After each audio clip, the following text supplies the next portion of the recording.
Hey everyone, welcome back to our channel. My name is Brianna Wilson. I'm a certified dementia practitioner and the founder of Bambu Care, where you can find us at letsbamboo.com. Now, when you visit our website, you will discover what's called the Treehouse. The Treehouse is our all-in-one dementia care resource library for dementia caregivers. So it has everything from videos, podcasts, blogs, activities, courses, you name it, it's in there and it's constantly open to request.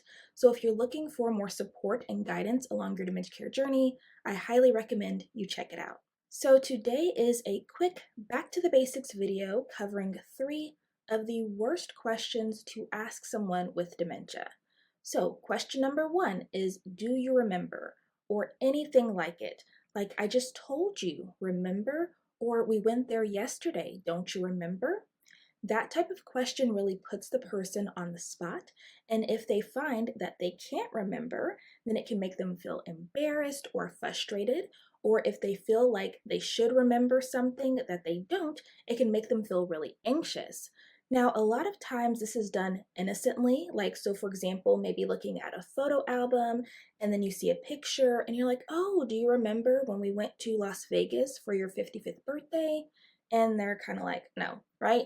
So instead of doing that, you would want to say something like, oh, look, this is when we went to Las Vegas for your 55th birthday, okay? So instead of asking them if they remember, just tell them a story.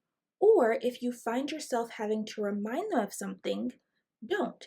Just tell them again or reframe it in a way that doesn't highlight their issues with their memory.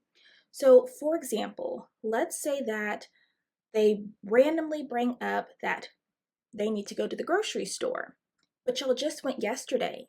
Instead of saying, well, we just went to the grocery store yesterday, don't you remember? You could say something like, oh, well, I went to the grocery store yesterday. Were you needing something? Maybe I already picked it up, right?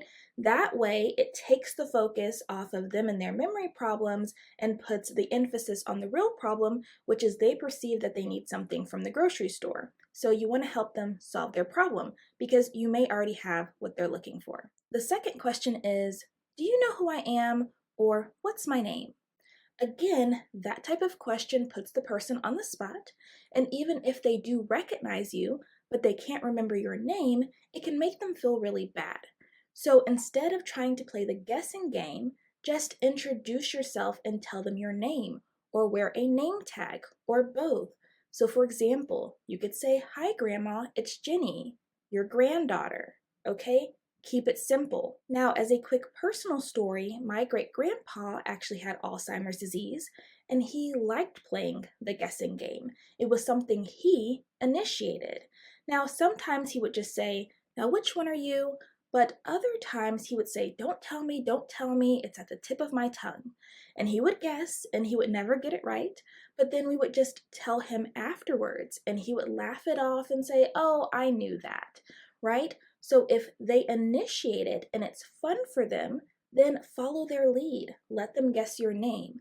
But you should not be the one initiating it and pressuring them to remember your name, okay? And then the third worst question to ask is, do you want to? The reality is people with dementia often struggle with decision making, understanding what's being asked, and grasping the full context of the question. So if they are unsure, they may default to no because it is the easiest and safest answer. And the reality is when they say no, nothing has to change for them, okay? So if they don't understand the question, they can say no. If it sounds like too much, they can say no. If they genuinely don't want to, they can say no. Either way, nothing changes for them, okay? So it is often the easiest answer. So instead of asking, do you want to, you could try offering 2 acceptable options. For example, instead of asking, do you want to take a shower, you could ask, would you like to take a shower before or after breakfast? That way, even if they say something different, like, I already took a shower, even if they really haven't, at least it moves away from an automatic no. Okay? Another approach is to make a suggestion or extend an invitation. For example, instead of saying, do you want to take a walk? You could say, I could really use some fresh air. I would love for you to take a short walk with me.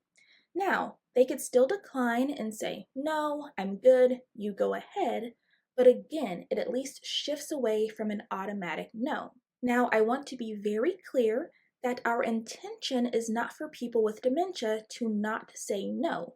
They have every right to refuse or say no, and when they say no, we should respect it. But the point is, we want to try to reduce false no's, okay, and get true responses. If they really don't want to do something, they don't have to. But at least if we try rephrasing our question, we better know what their true response is, okay? So again, the 3 worst questions to ask someone with dementia is, do you remember? Do you know who I am or what's my name? And do you want to, okay? But that is all for today's video. If anyone has any questions or comments, please feel free to leave them down below. And if you're looking for more support and guidance along your dementia care journey, please remember to check out letsbambu.com. Until next time, bye guys.